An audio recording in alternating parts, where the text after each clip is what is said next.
कौन नुआ पीढ़ी पाखे कौन सरकार उदाहरण सृष्टि करने चाहूँगी आप जमी कहले कि गोटे समन्वय धर्मीय समन्वय रहा दरकार यार आवश्यकता अच्छी किंतु यह राजनीति एक मुख्य प्रसंग हम मुख्य मुद्दा हम ए कथा को मु हजम करें अंतत पक्षे मो जेनेरेशन कौन सी युवपीढ़ी युवक युवती मैंने यहाँ ग्रहण करेंगे ना किंतु अनेक चैलेंज आम मान पाखे अच्छी जिते आम राजनीति करुचे गोटे शासन गादी में बसापी जाऊे से आमर प्रथम प्राथमिकता रहा दरकार कि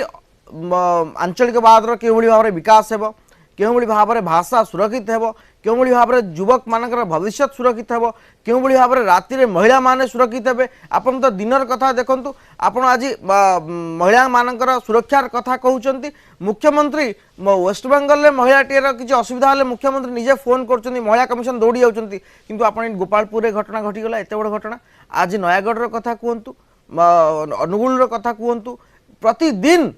ओडिशा रे शह शह नारी शह शह महिला जो निर्यातनार शिकार होती से प्रसंग में मुख्यमंत्री कहूना महिला कमिशन